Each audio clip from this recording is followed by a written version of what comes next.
All right, so got some construction going on, but going to go ahead and do this um, Bible study today, Saturday Bible study. We only have five in um in the book of Daniel because that's what we're moving to today, the book of Daniel.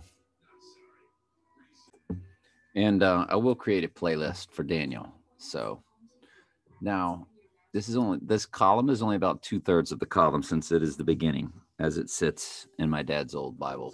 So there's only 5 verses. In the third year reign of Jehoiakim, king of Judah, came Nebuchadnezzar, king of Babylon, unto Jerusalem and besieged it. So this was the takeover. I believe this was 586. Hang on and I'll check. Yeah, when I keyed in 586 BC Jehoiakim, a lot of stuff came up. Um, got Nebuchadnezzar, 586 or 587. 931 to 586. 597-587/586 BC. See, the numbers go down in BC as they go up in AC or AD, excuse me, AD. Was Daniel wrong when he referred to so about the Bible? I don't know. I don't trust these websites, so just be careful. But so this was and then it says the yoke of Nebuchadnezzar, 586 BC.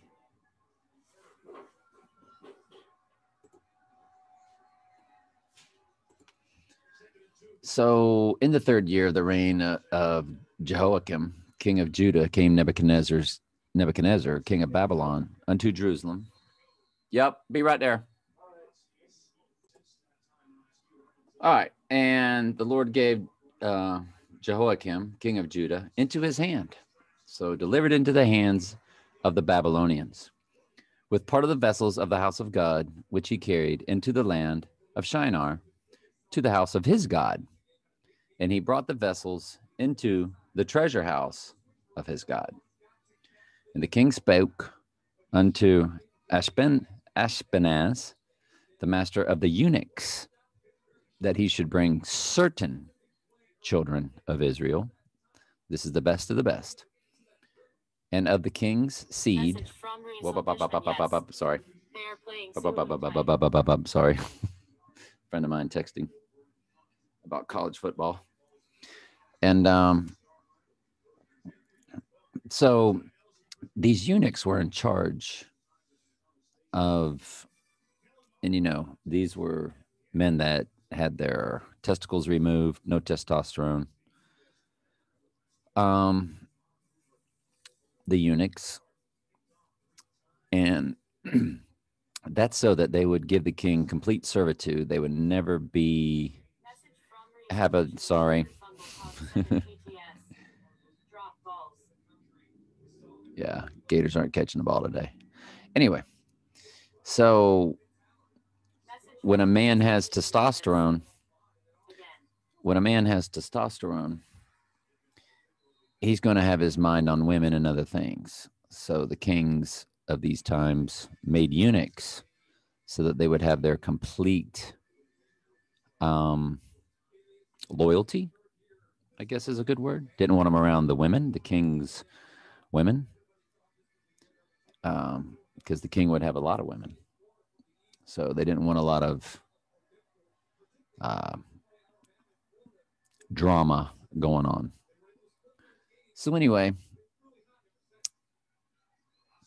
so the king spoke to this eunuch that he should take the top children of Israel and of the king of Israel's bloodline and the princes, children in whom had no blemish, so the best of the best, well-favored, skillful in all wisdom, cunning in knowledge and understanding, science, such as had the ability in them to stand in the king's palace, and whom they might teach the learning and the tongue of the Chaldeans. So they were going to be teaching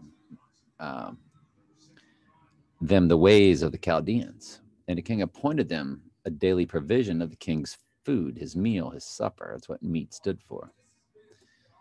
And of the wine which he drank, so nourishing them 3 years, that at the end of that 3-year period, they could then come and stand before the king, ready to serve the king. Now, this is the Chaldeans. They were all about astrology and numerology, all these wild and crazy new age demonic ways. So they were going to be taught in those things. And sorry about that.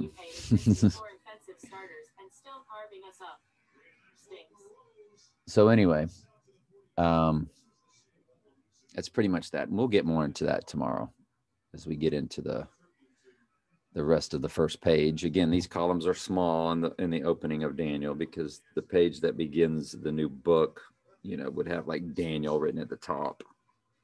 So that takes up some of the text, of course. Now we move over to Luke.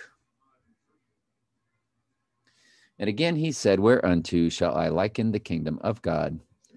It is like leaven, which is sin, which a woman took and hid in 3 measures of meal till the whole was leavened. And when he went through the cities and villages teaching and journeying through Jerusalem, he said unto one of them, Lord, are there few that be saved? And he said unto them, strive to enter at the strait gate. Now this is a carbon copy of Matthew 7, 13 and 14. Strive to enter the strait gate, for many, I say unto you, will seek to enter it and shall not be able. Because you have no free will. There's only the chosen few of the narrow way that few find. When once the master of the house is risen up and have shut the door, and ye begin to stand without and to knock at the door, saying, Lord, Lord, open up.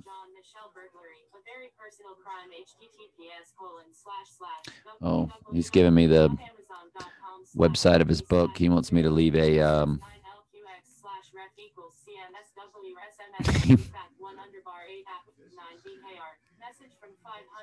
mine.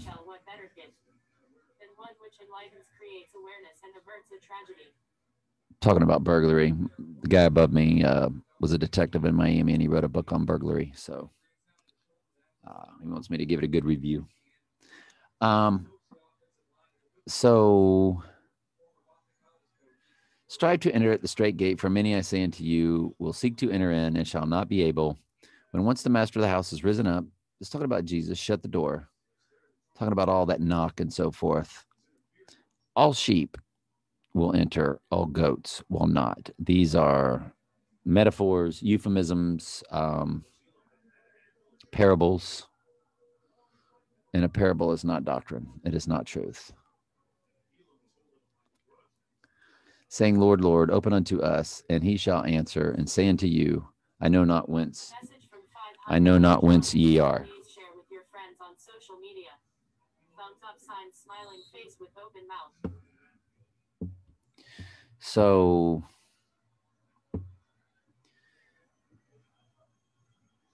that verse 25 should clearly tell you there's no free will, because it's clearly stating that people are striving to enter, but they cannot. I know a lot of people that want to know the truth. I don't know if the Lord's going to call them to the whole truth, and nothing but the truth, or not. Because you cannot properly pull yourself through the repentant process.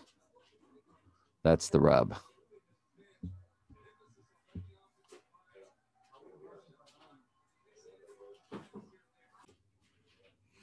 Anyway, then shall you begin to say, we have eaten and drunk in thy presence, and thou hast taught in our streets. But he shall say, I tell you, I know not whence you are. Depart from me, you workers of iniquity. So this is straight out of Matthew 7, 21 through 23, and Matthew 7, 13 and 14. All the same. There shall be weeping and gnashing of teeth. And that is what we just went over in Revelation 20 when they Message from John encom- Barham. He's just effing with people. sorry, He knows who will be it's a, with you. it's a football thread of other guys. Let me turn that off. I should have done that a long time ago. But notifications, read incoming messages, turn it off. All right, thank you. Sorry about that. I've got construction going on here today, so I had it on. In Revelation 20, the weeping and gnashing of teeth is literal at this moment. Judgment, verse 4.